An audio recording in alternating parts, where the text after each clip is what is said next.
사도 바울이 예루살렘에서 체포된 후에 로마로 가서 로마에서 사역을 하게 됩니다. 예루살렘에서 로마로 바로 간 것이 아니라 그 당시 총독이 있던 곳이 가이사랴인데 가이사랴로 이동해서 거기서 27절을 보니까 이태 2년 동안 거기 어떤 자택 연금 상태 비슷한 그런 상태로 지낸 것으로 생각이 됩니다. 그리고 이때 이제 벨릭스와 보낸 이야기가 2년인데 지금 이 2년이 보통 2년이 아니라 예루살렘으로 갔다가 로마로 가게 되는 그 과정 중에 있고, 이 뒤에 보면 그가 로마로 이송되는 과정이 27장에 굉장히 자세히 28장까지 적혀 있거든요. 그건 그렇게 길지 않습니다. 그런 걸 생각해 보면 2년의 기간을 그냥 몇 줄로 딱 정리한 것을 통해서 그랬나 보다 하고 넘어갈 수도 있는데, 사실 이 말씀은 굉장히 중요한 부분을 우리 그리스도인들에게 이야기합니다. 사도 바울이 벨릭스와 그 아내 유대 여자 드루실라에게 의와 절제와 장차 오는 심판을 강론했다, 25절에 적고 있거든요. 성경에 보면 예수님께서 이런 설교를 하셨다, 이런 말씀을 하셨다, 또 사도 바울과 베드로가 이런 내용의 설교를 했다, 간증을 했다, 복음을 전했다, 이런 건 나오는데 그 주제가 뭔지 딱 집어서 이야기하는 부분은 아마 이 부분이 이렇게 분명한 것은 유일한 듯해요. 다시 말씀드리면 그 결론이 뭔데, 무슨 얘기를 했는데 그랬더니 바울이 한 설교의 내용은 의와 절제와 심판에 대한 것이었다, 이렇게 적고 있는 거예요. 여러분, 그리스도인의 삶에서 참 불편한 주제 같지만 가장 중요한 주제는 뭐냐면 의와 절제와 심판에 대한 것입니다. 의라는 거 무엇입니까? 하나님께서 우리를 하나님의 형상으로 만드셨어요. 우리에게는 본래적으로 의가 있습니다. 하나님은 완전한 의이시거든요. 그래서 하나님을 닮아 만들어졌기 때문에 우리도 의로워요. 그런데 사람의 욕망이 죄를 짓고 죄로 인하여 사람의 의는 크게 상처를 받습니다. 스스로의 힘으로 그것을 복구할 수가 없어요. 아무리 의롭다 하여도 완전할 수가 없기 때문입니다.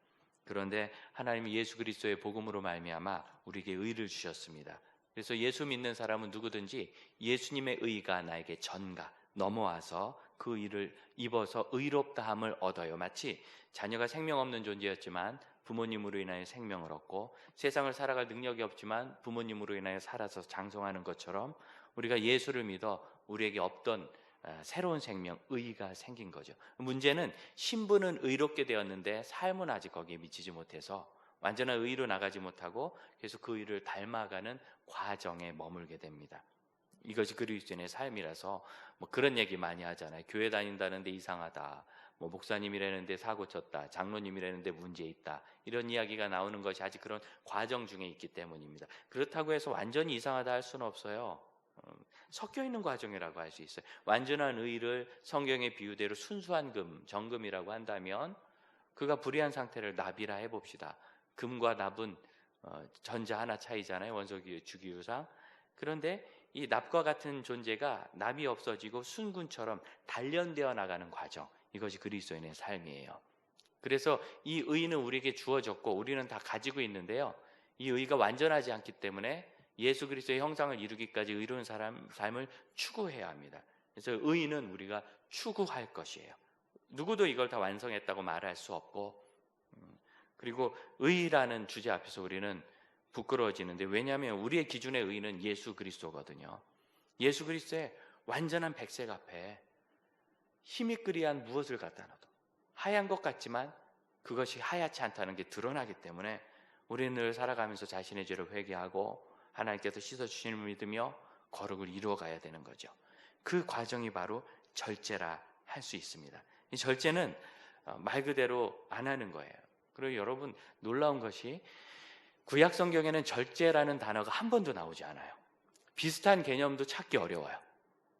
놀랍지 않습니까? 그런데 신약 성경에는 10번 이상 절제라는 단어가 나오고, 그것도 헬라어로는 여러 단어가 교차적으로 쓰여요. 공통의 뜻은 뭐냐면 자제했다, 그런 뜻이에요. 자제하시죠. 할 수 있는데 안 하는 거, 할 권리가 있는데 안 하는 거, 내가 한다고 해서 큰 문제가 안 될 수도 있는데 내가 안 하는 거, 이게 자제입니다. 심각한 문제가 생길까 봐 못하겠어, 이러면 이건 자제가 아니죠. 못하게 된 거죠. 그야말로 제한이라고 말할 수 있어요. 자제는 내가 할 수도 있는데 하지 않는 겁니다. 그렇기 때문에 우리가 오해하는 거 있는데 절제가 뭘 못하고 방해받는 것으로 생각하면 안 됩니다. 그건 제한이고요. 절제는 못하고 방해받는 것이 아니라 유익하지 않기 때문에, 의롭지 않기 때문에 안 하는 겁니다. 거기 갈 수도 있고 그 일을 할 수도 있고 그 말을 할 수도 있지만, 그러나 이것이 하나님이 기뻐하시는 뜻이 아니기 때문에 안 하는 거예요. 이런 구약의 율법은 전부 하나님의 뜻대로 해라와 이것은 하나님의 뜻이 아니 하지 말라, 우상 숭배하지 말라, 부모님에게 함부로 하지 말라, 이웃을 불의하게 하지 말라, 욕심내지 말라, 이런 거 하지 말라고 되어 있고, 하라, 하나님을 닮고 예배하고 하나님 앞에 헌신하고 하나님 기뻐하시는 대로 사랑하고 다른 사람을 섬기고 아름다운 공동체를 이루고 가정을 지켜라, 하라. 그래 돼 있으니 절제라고 말할 게 없어요. 그런데 신약은 뭐예요? 예수께서 우리에게 오셔서 우리가 하나님의 자녀 될 길을 열어주셨잖아요. 하나님의 자녀가 되면 이게 무제한의 자유가 꼭 주어지는 것 같아요. 예수님 믿으면 죄 용서함 받는다니까. 그러니까 뭐 내 마음대로 내 뜻대로 막 해나갈 수 있을 때, 그래서 이 절제라는 단어가 사도행전부터 나오기 시작하는 겁니다. 복음서와 사도행전을 통하여 복음이 드러나고 그 복음을 믿는 사람들은 어떻게 선교적 삶을 살아가는가, 사도행전. 교회 공동체를 이루는가, 서신서들. 예수님의 재림을 준비하는가, 요한계시록. 그리스도의 삶을 이야기하기 시작할 때 비로소 절제라는 단어가 우리에게 중요하게 나오는 겁니다. 특별히 이 24절을 보면 벨릭스와 그 안에 유대 여자 드루실라가 이 설교를 들었다 했죠. 이 두 사람 아마 굉장히 찔렸을 겁니다. 원래 드루실라는 다른 사람의 아내였어요. 벨릭스가 상당히 정치적인 사람인데 수완을 발휘해가지고 중간에 뭐 좀 이렇게 재주 있는 사람을 꼬드겨서 둘이 작전을 짜가지고 드루실라가 이혼하도록 만들고 굉장한 미인이었답니다. 그리고서 아내로 삼았습니다. 벨릭스의 세 번째 아내입니다. 그러려고 이혼을 했나 모르겠어요. 어쨌든 둘이 좋아 죽게 잘 지낸 것 같아요. 늘 같이 다닙니다. 총독으로 오는 자리에도 같이 왔습니다. 앞에 있는 두 부인은 안 온 것 같습니다. 이렇게 잘 다니는 거 보니까. 그런 가운데서 절제라는 얘기를 들었을 때 이 사람들이 어떨까요? 여러분, 이게요, 어떤 사람은 두 사람 들으라고 바울이 한 얘기다라고 말하기도 하는데, 존 스타트 목사는 그거보다는 그냥 이것이 모든 그리스도인들에게 보편적인 진리라 선포된 말씀입니다. 복음과 연관되어서 아주 중요하기 때문에 선포되었다 얘기해요. 왜 그러냐면 이 당시에 로마의 문화 자체가 세네카가 얘기하는 것처럼 시궁창 같았어요. 너무나 추악해서 이런 건 죄도 아니에요. 당연하게 봤어요. 당연하게.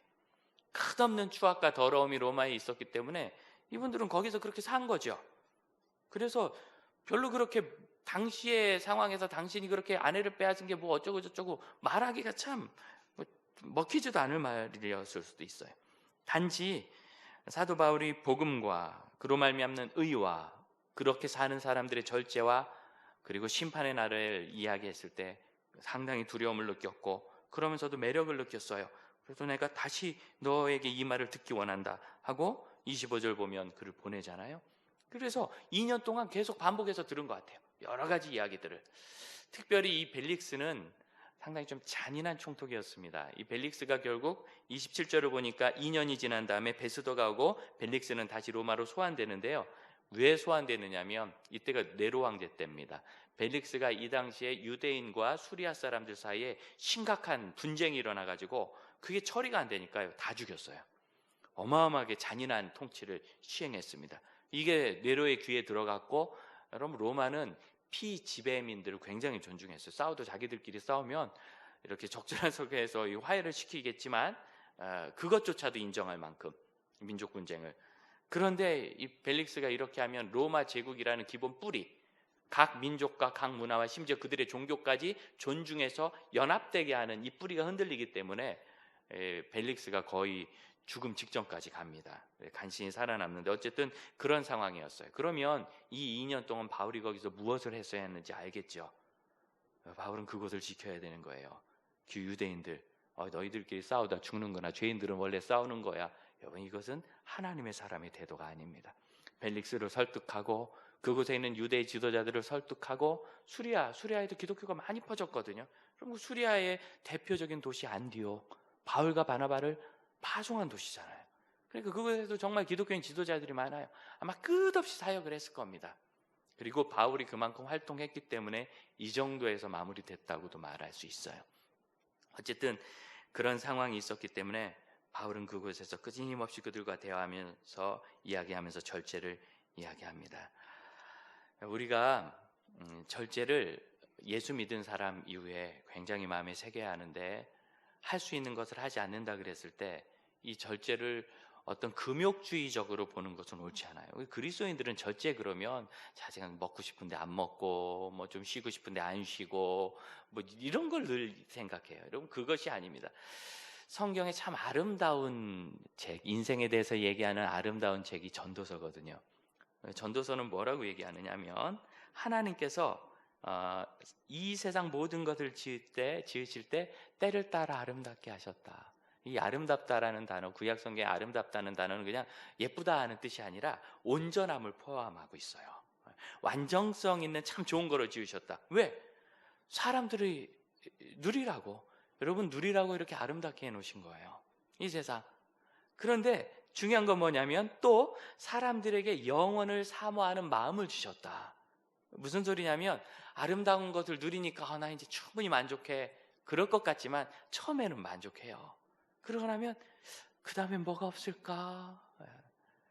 필리핀의 보라카이 바다가 그렇게 아름다워졌대요. 여러분이 안 가셔서. 그래서 거기 제 친구 목사가 목회를 그 근처에서 해서 이제 거기를 한번 갔는데, 제가 한 7번 갔었는데 뭐 행사 있을 때마다 가니까 이렇게 좋은 걸 처음 봤다고 그렇게 얘기해. 가보고 싶죠.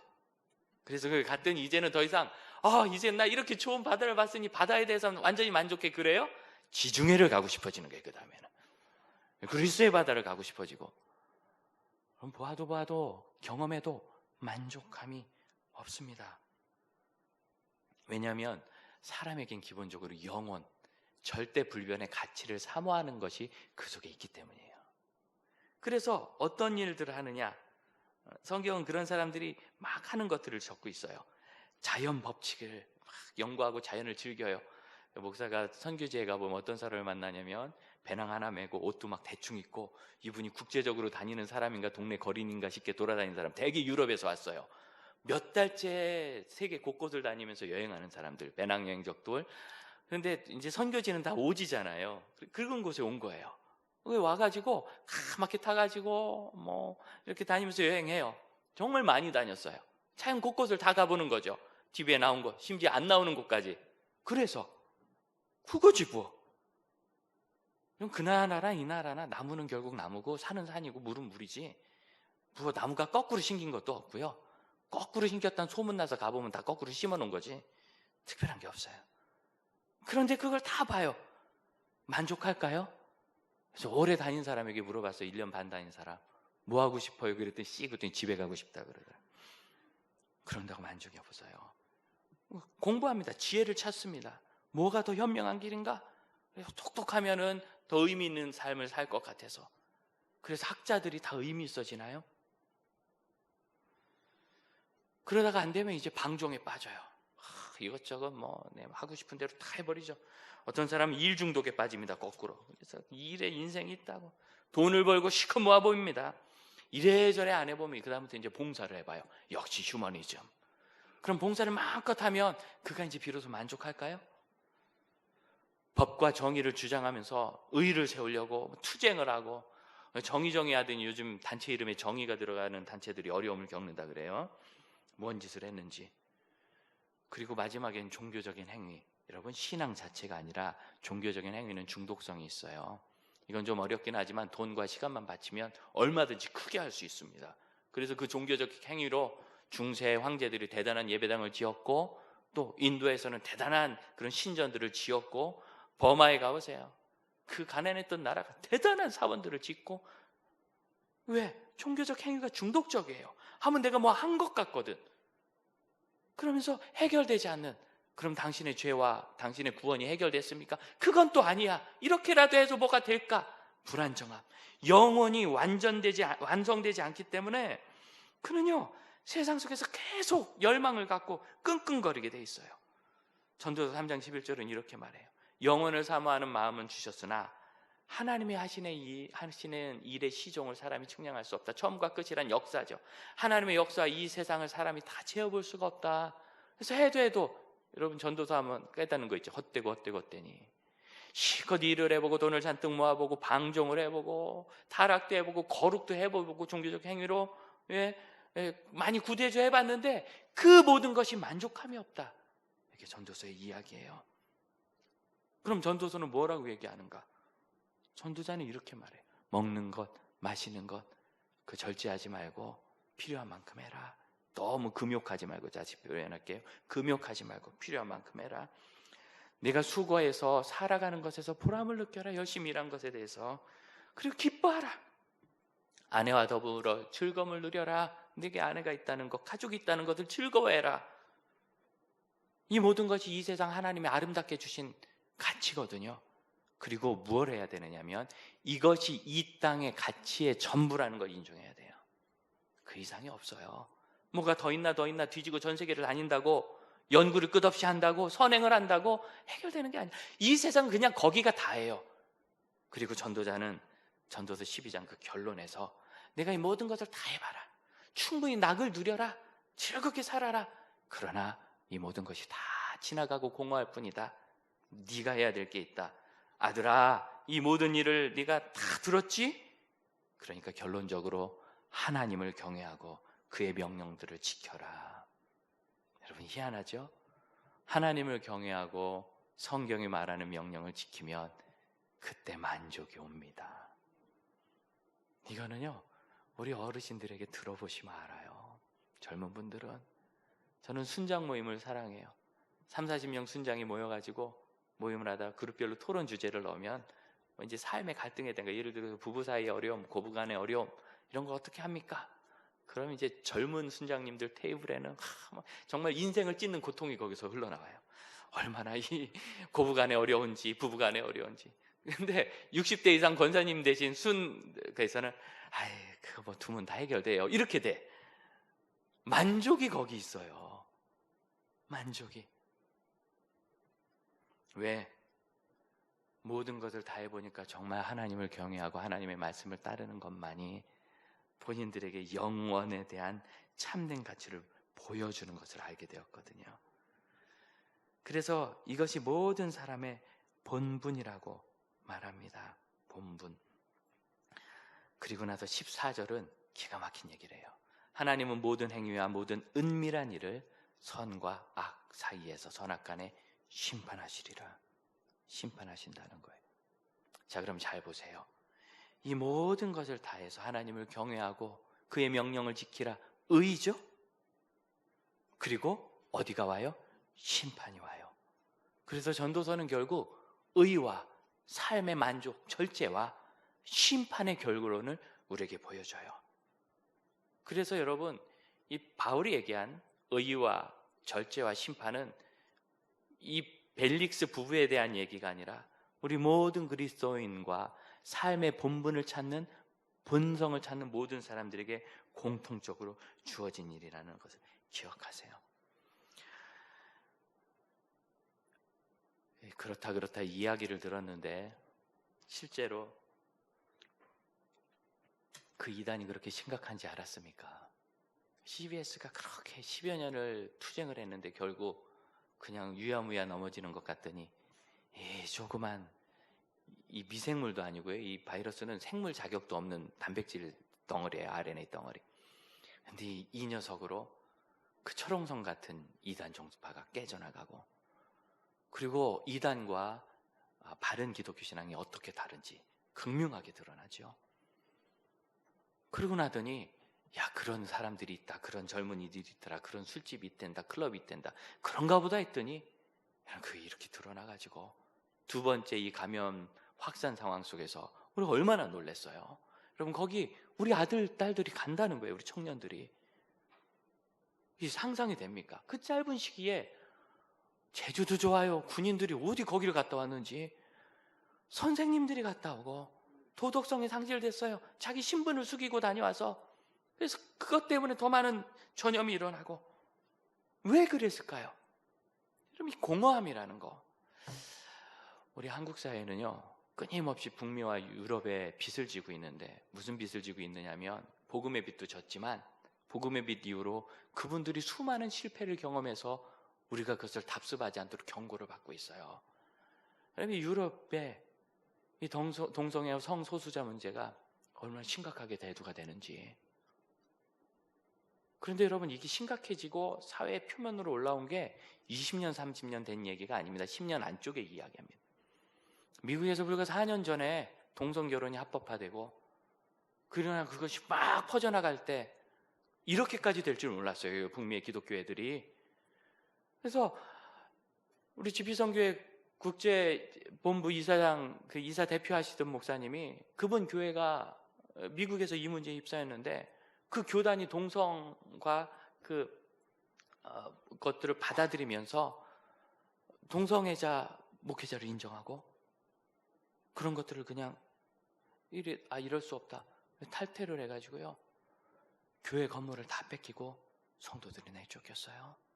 근데 참 놀라운 건 뭐냐면, 그 교단이 만일 이 신앙 고백의 수정으로 인하여 나가기를 원하는 교회가 있으면 그냥 편하게 다 보내주자, 그렇게 결의해놓고 너무 많은 거예요. 그 교회가 전부 다 법적으로 소송을 해서 미국의 그 해당 교단은 모든 교회 재산이 그 교단으로 이렇게 전입돼 있거든요.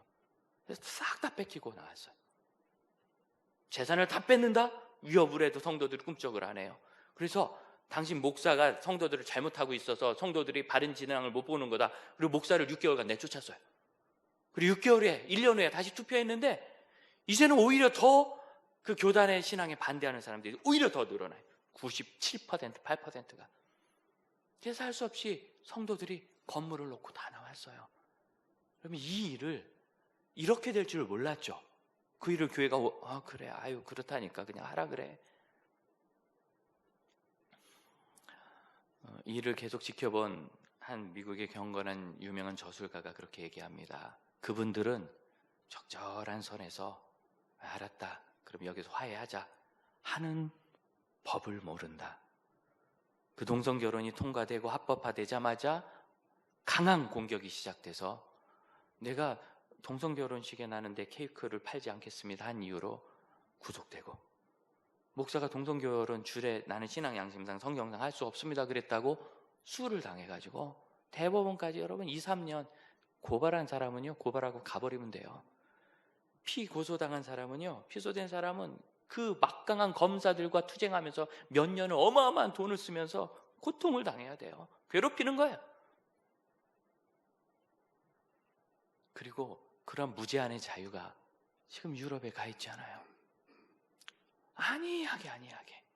사실 이 코로나 문제가 터지지 않았으면 우리 목회자들과 의논해서 동성과 성소수자 문제, 그 다음에 그 성적 정체성 혼란에 관한 주제를 정말 초등학생 이상 온 가족들과 저희가 한동안 나누려고 그랬어요. 그걸 뭐 전부 투쟁을 하겠다는 게 아니라 이 문제가 이렇게 심각할 줄 몰랐어요. 유럽에 있는 유치원 교재가 번역되어 왔는데요, 말도 못해요. 그게 좋은 출판사에서 이렇게 딱 나오니까 좋은 책인 줄 아는데 말도 못해요. 아이들이 아직 수용할 수 없는 걸, 필요도 없는 걸. 왜? 성적 혼란성을 미리 준비시키는 거예요. 그래 놓은 가는 거죠. 이 우리 자녀들의 문제고, 여러분 이것이 뭔 미래인 줄 알았어요. 제가 30년 전에 목회 처음 시작할 때만 해도요, 유럽엔 그렇대, 뭐 그런 문제가 심각하대. 그런데 지금 이번 이태원 사건을 통해서 이게 지금 우리 피부에 와 있다는 거 알게 되지 않았습니까? 지난주에는 어떤 일이 있었어요. 어느 초등학교 선생님이 동성애자들이 퀴어 축제 영상을 틀어준 것 때문에 학부모들이 항의를 했고, 근데 이 학부모들이 잘못한 거 있어요. 이 선생님을 모욕하고 과도하게 공격을 한 거예요. 왜 그렇게 되느냐면, 말씀드렸듯이 그 미국의 저술가가 얘기했던 대로 이 동성애자들이 이 심각한 문제를 가지고 막 공격해 오면 같이 악에 바치는 거예요. 그래서 똑같이 그렇게, 이건 잘못된 겁니다. 이러면 악으로 악을 이기면 안 되고 선으로 악을 이겨야 합니다. 아닌 걸 아니라고 얘기했지, 한 사람의 삶을 짓밟음으로 보복하려고 들면 안 돼요. 그런데 그런 부분 때문에 300만 원 벌금을 물었다는 거죠. 명예훼손으로. 참 안타까운 일입니다. 이렇게 하면 마치 그런 교육이 옳은 것처럼 가게 되는 거거든요. 그런데 그런 교육 자체가 어떤 문제가 있는지는 언론이 다뤄주지 않고, 그런 학부모 단체, 뭐 거의 기독교인이 중심이 된 단체입니다. 300만 원 벌금 물었다, 이것만 언론에 나오니까 이런 심각한 문제, 여러분 말려들면 안 돼요. 악에 같은 악으로 말려들면 안 되고, 그건 아니다, 우린 반대한다. 그런데 여러분, 미국에서는 우리 아이에게 동성과 그 다음에 성적 혼란을 주는 그런 성전환에 관련한 그런 교육하지 말아주세요라고 했다고 부모가 고발당했어요. 이런 일들이 지금 일어나고 있는 거예요. 그래서 지금 기독교 단체들이 기를 쓰고 이걸 해마다 2번씩 막아내려고 국회 본회의가 열릴 때마다 그렇게 애쓰는 이유가, 이게 그냥 성소수자 차별금지법 말은 좋은데 그게 아니라 모든 개인의 성적 견해에 대한 성경적이고 바른 보수적인 견해를, 전통적인 견해를 말하는 것 자체가 막히기 때문에 그렇게. 어디서 그게 왔습니까? 무제한의 자유. 무제한의 자유. 이것이 어디서 절제되어야 되는지 이야기가 안 돼 있는 거예요. 우리는 그 전에서 절제해야 된다고 얘기하고, 그들은 그 전에도 절제할 필요가 없다고 이야기해요. 이것이 지금 우리 피부에 와닿는 겁니다.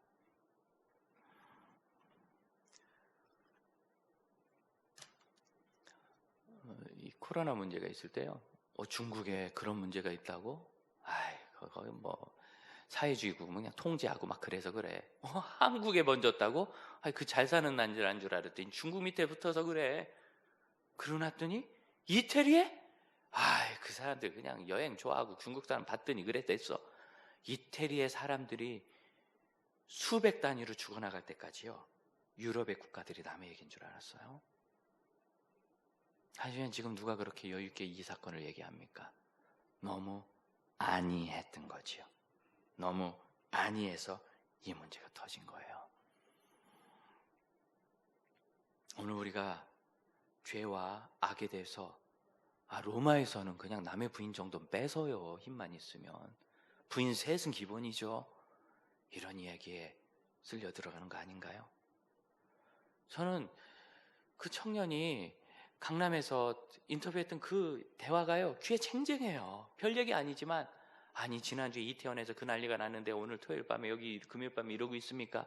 이 청년이, 내가 집에 몇 달 동안 있었는지 알아요? 내가 어떻게 그렇게 있어요? 나 여기 와야 되는데 난 여기 언제 와요?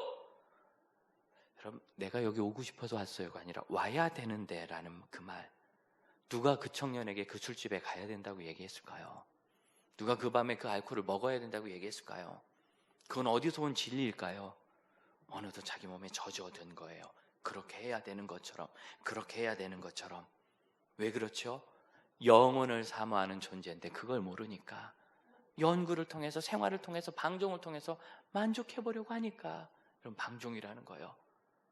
굉장히 달콤해요. 그리고 이렇게 은근히 해결되는 마음이 있어요. 화려한 새 중에 극락조라는 새가 있습니다. 이 천국의 새라는 뜻인데 영어 이름도 그래요. 천국의 새, 낙원의 새라고 되어 있어요. 이 새는 길이가요 1m가 넘는 새가 있어요. 1m가 넘어.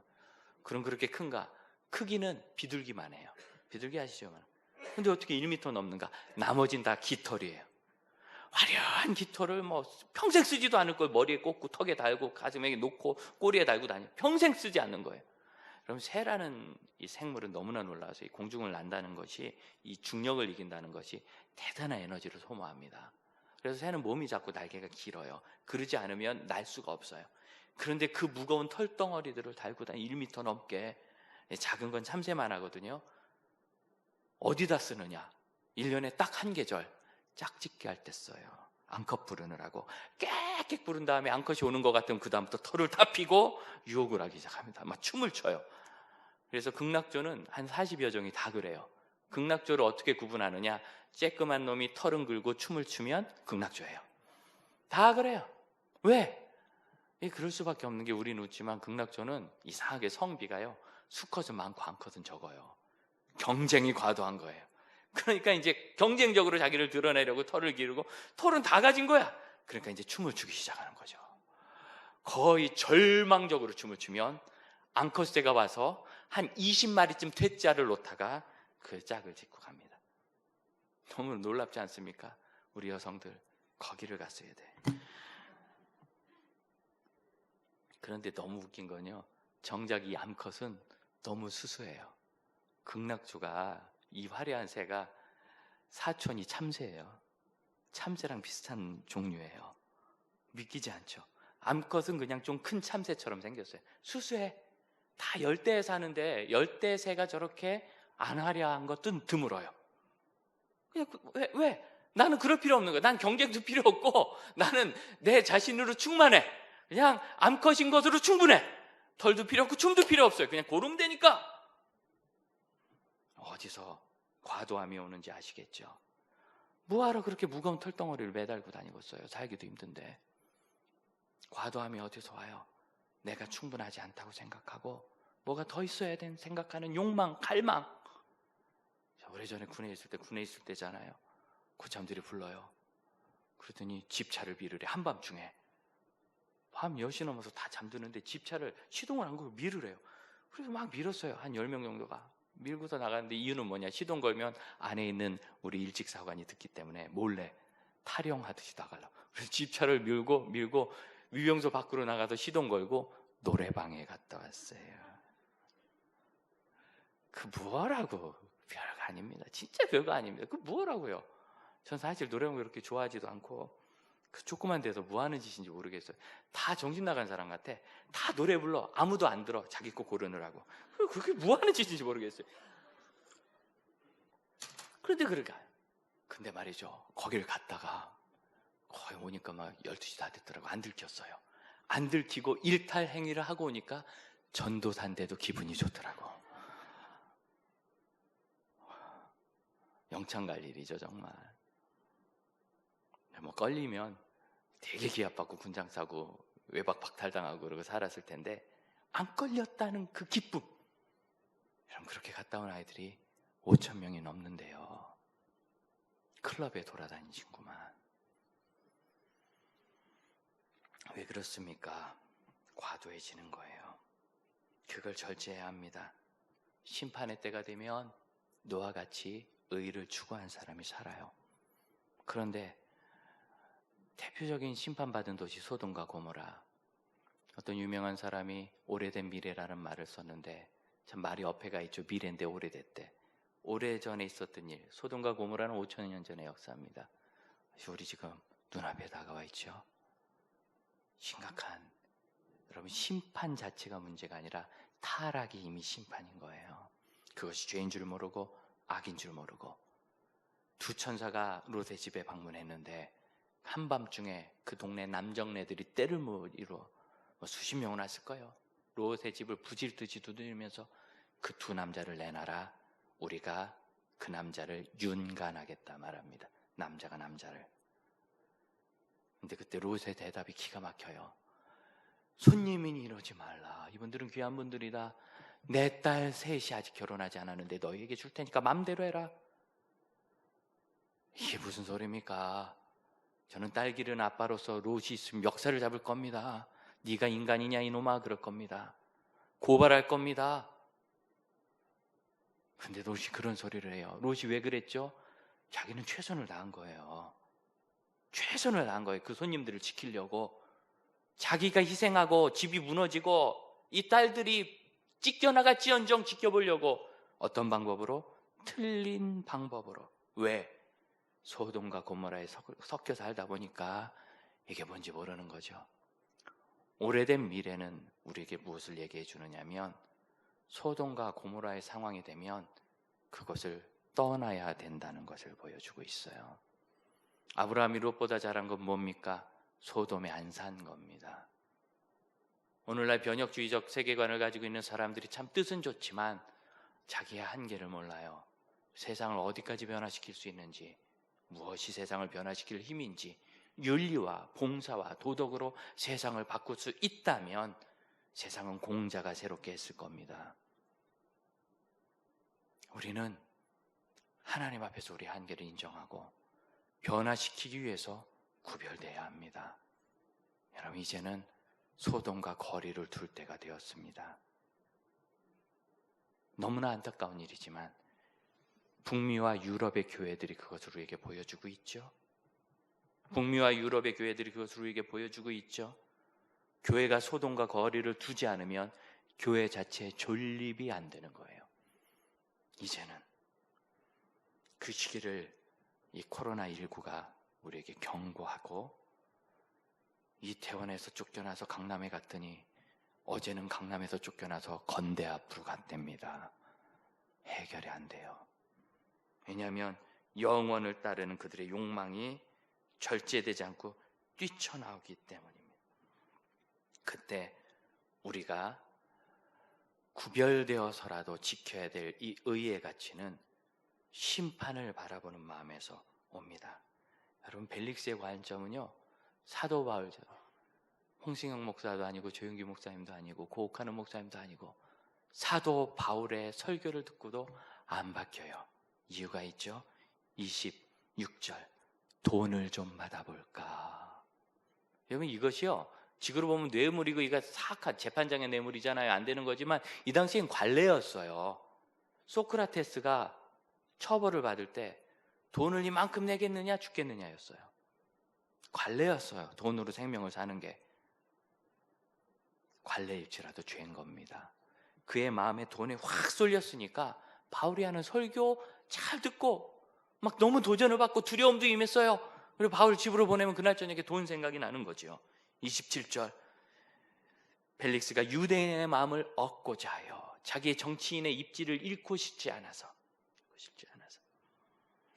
결국 그는 거의 처형받을 상태가 되어서 로마로 소환됩니다.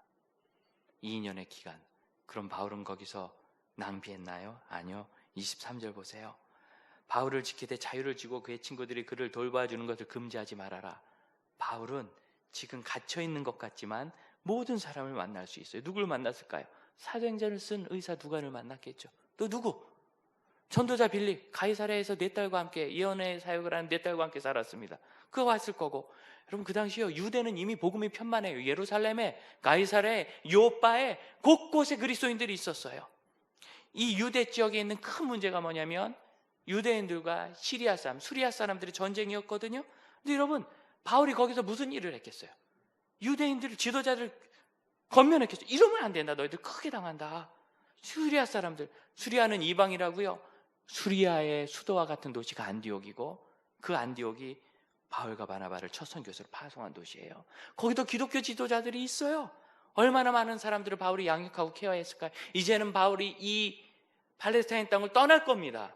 그리고 그 전에 2년 정도 바울은 그곳에서 많은 기독교 지도자들을 양육하고 상담하고, 이제는 바울이 직접 거기 갈 필요도 없어요. 너무나 좋은 지도자들이 있기 때문에, 심지어 바울이 로마에 도착했을 때는 로마의 교회 지도자들이 바울을 마중하러 왔을 정도예요.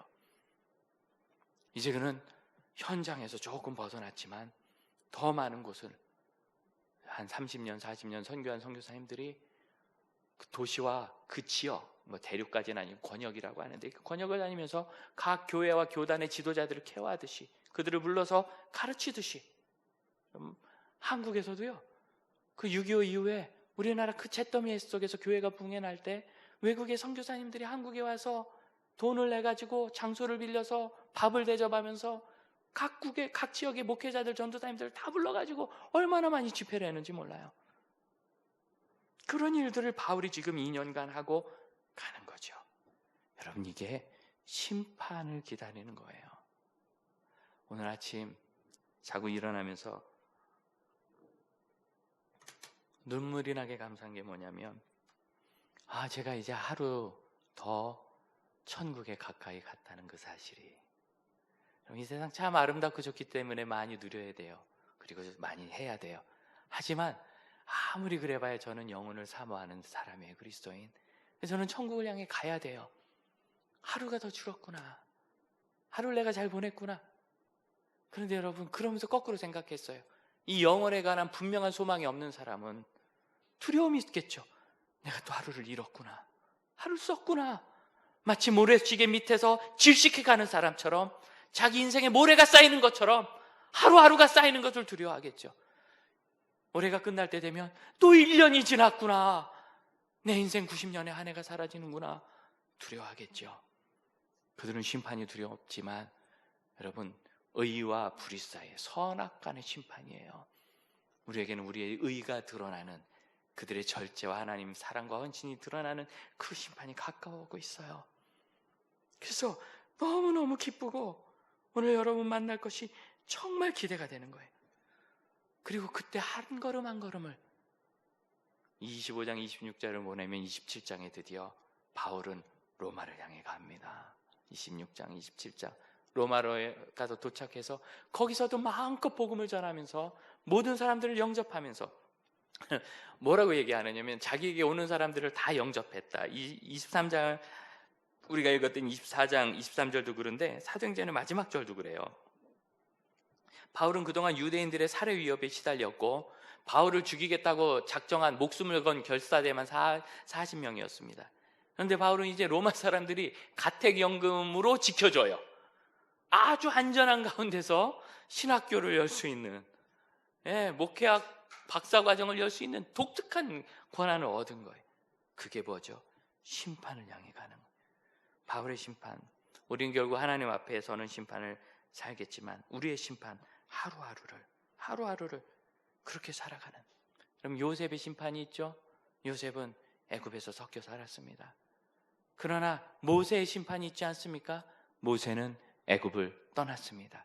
그 차이를 출애굽기 1장은 뭐라고 얘기하느냐면 요셉을 알지 못하는 바로들이 생겨서 요셉을 통한 애굽의 수많은 부가 그들을 타락시키고 밤낮 피라밋 무덤이나 세우고 그리고 유대인들을 노예로나 부르면서 박해를 받았는데 하나님이 그들을 늘려주셨다. 한동안은 애굽에서 살았지만 이제는 애굽을 떠날 때가 되었어요. 롯이 소돔으로 갔다는 것은 문화적 욕망을 말하는 겁니다. 참 아름다운 도시. 문화적 욕망에 취하면 죽을 때까지 그 사실을 알지 못해요. 나와야 돼요. 사랑하는 형제자매 여러분, 심판을 생각하며 준비합시다.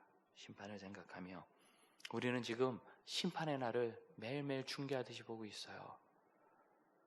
2011년 뉴욕의 세계무역센터가 무너질 때 그 속에 갇혔던 사람이 여보, 내가 나가지 못할 것 같아. 아이들을 부탁해. 문자를 남기고 그리고 그게 후에 드러나면서 우리가 참 많이 울었지 않습니까? 6년 전엔 진도 앞바다에서 세월호가 무너질 때 그 속에 갇혔던 아이들이 엄마 어디로 갈지 모르겠어요. 물이 들어와요. 문자를 보내고 살려주세요.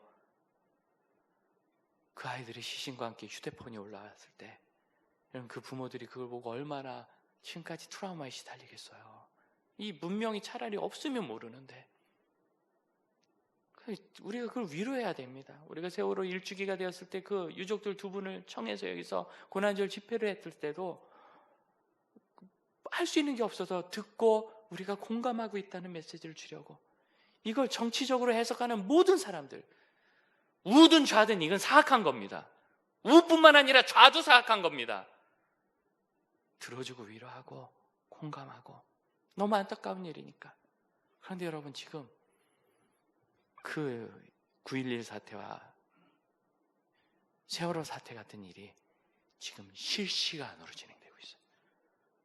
오늘 이 시간이라도 제가 감염이 확정이 되면 이대로 저는 격리됩니다. 이겨내면 괜찮지만 만일 이기지 못하고 20일이나 40일이나 60일 후에 제가 세상을 떠난다면 제가 격리된 그 순간부터 아이들을 안아주지 못하고 아내를 만지지 못하고 그대로 죽는 거예요. 격리니까. 여러분 그때 우리는 하나님 앞에 나아갑니다. 심판대로. 그건 두렵지 않습니다. 하지만 아직 다 못한 이 땅의 절제와 의가 우리에게 슬픔이 되지 않을까요? 아쉬움이 되지 않을까요? 미국의 한 자매는 제3세계에서 태어나서 심각한 내전을 겪으면서 난민이 되어 어떻게 했는지 이분이 놀랍게 난민의 지위를 인정받고 미국에 정착했어요. 이거 대단한 겁니다. 근데 여러분 미국은요 난민으로 온 사람들 아무것도 해주는 거 없어요. 그냥 매주 한 번씩 먹을 거 쿠폰 주고 어디 가서 일해봐라 알아보고 잠자리도 안 알아줘요. 제가 다 해결해야 돼요. 얼마나 어렵겠어요. 우리 탈북인들이 그래도 한국으로 오면 초기에 우리 국정원에서 도와주고 하나원 끝난 다음에 각 곳에 취직할 수 있도록 도와주고 정착금도 주고 집도 줘요. 근데 미국은 그런 게 전혀 없어요. 참 어렵습니다. 난민이에요. 근데 그걸 극복하고 결혼도 하고 아이도 여럿 낳고 그리고 이분이 끊임없이 노력해서 결국 애를 셋이나 낳은 한참 된 아줌마가 간호사가 된 거예요. 그래서 근무를 했는데 몇 개월 만에 코로나 사태가 터지고 환자를 돌보다가 그가 감염이 되어 격리되고 그대로 죽었습니다. 눈앞에서 엄마가 죽고 내가 죽을 건데 아이들이 저희 앞에 있어요. 만질 수가 없는 거예요. 이게 이 코로나예요. 보다 못한 남편이 뛰어들었어요. 의료진이 말이지만 밀고 들어가서 아내 손을 잡고 귀에다 대고, 여보, 아이들 걱정하지 마, 내가 잘 키울게. 그 한마디에 이 자매가 안심하고 울고 떴어요. 그렇게 죽었어요. 남아있는 아쉬움, 자녀, 아직은 돌봐야 될 아이들, 남아있는 아쉬움. 여러분, 이런 아쉬움이 우리가 이 세상 떠날 때 반드시 있을 겁니다. 그럼 여러분, 어찌하기를 원하십니까? 무엇으로 해결받기를 원하십니까? 빛과 소금이라 하죠. 빛과 소금 얘기하면 참 부담스럽다 합니다. 되게 어렵다. 근데 여러분, 빛이 뭘 되게 어려워요. 빛은 원래 빛이라 빛이고 소금은 원래 소금이지, 돌멩이 갖다가 백날을 불 때도 소금 되지 않습니다. 그 되게 어려운 게 아니에요. 살기 어려운 것도 아닙니다. 빛은 원래 환하고 소금은 원래 짜요. 그게 우리입니다. 본래 우리 모습은 극락조처럼 쓸데없는 깃털을 세워야 되는 존재가 아니에요. 이미 충만해요. 굳이 그럴 필요 없어요. 그러면 여러분, 세상의 욕망을 따르는 것에서 이 시기에 절제를 배웁시다. 이 예배를 오늘 하기 위해서 우리가 얼마나 많이 절제했습니까? 불필요한 곳에 가지 않고, 의심스러운 사람 만나지 않고. 저도요, 누가 상담한다고 그랬죠. 요즘에 안 받아줘요. 왜? 그분을 다 알지 못하니까. 어디서 하는지 알아서. 어디 오라 그래도 갈 곳을 딱딱 정합니다. 이 예배를 인도하기 위해서 절제하지 않으면 할 수 없어요. 참아내는 것을 보는 거예요. 근데 가만 보면 못하는 것 같지만 거기 가는 일을 안 할 뿐이에요. 그 절제한 에너지로 만나야 될 사람은 다시 만날 수 있어요. 읽어야 될 책을 더 읽을 수 있고 해야 될 기도를 더 드릴 수 있어요. 절제는 의를 추구할 수 있는 힘을 주는 거예요. 우리가 절제했기 때문에 예배의 기회가 생긴 겁니다. 또한 조금 더 기다려보는 거예요. 가만히 좀 더 기다려보는 거예요. 극락조라는 새 말고 극락조란 꽃도 있어요. 이게 어마어마하게 큰 이파리를 내는데 3층에 있거든요. 너무나 긴 잎이요, 돌돌돌 말려서 나오는데 이게 나오면 딱 붙어가지고 안 떨어져요. 그러다가 가득가득 차서 터질 때 되면 툭 터지면서 다 찢어져요. 원래 좀 찢어지면서 큰 꽃입니다. 바람 새는 곳에서 커서. 근데 이제 목사가 보기 마음에 안타까워서 그걸 떼줘보려고 하는데 잘 안 돼. 이번엔 내가 찢지 않고 때리라. 지난번에 가서 바늘로 이번엔 이렇게 했는데 안 되더라고요. 자꾸 상처가 나고. 그래서 너무 건조해서 그런 것 같아. 그리고 물을 가져와서요, 그 라인이 있거든요. 이파리 붙은 라인, 이렇게 말았으니까 끈 라인을 따라 물을 쭉 발랐어요. 그리고 조금 이제 습기를 먹으면 떼야지 하고 기다리는데 갑자기 턱 하더니 저 혼자 펴져요. 이거 자연 상태에 있었으면 이슬 맞고 비 맞아도 저절로 펴지는 거예요. 방 안에 있으니까 땅은 흙이 있지만 방은 비가 안 내리잖아요. 건조하니까 이게 말라서 붙은 거죠. 그걸 몰랐어요. 물 바르고 기다리면 되는데, 우리가 의를 추구하고 절제하고 기다리면 하나님이 하시는 그 심판으로 인하여 선이 드러나는 일이 나와요. 히브리서 11장 믿음으로 노아는 방주를 예배하여 가정을 구원하여 세상을 정죄하고 의를 따르는 믿음의 상속자가 되었다. 뭐 했다고요?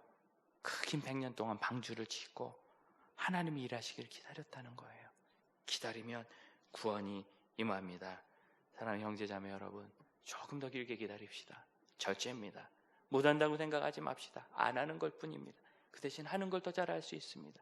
우리 시간 함께 잠시 기도하죠.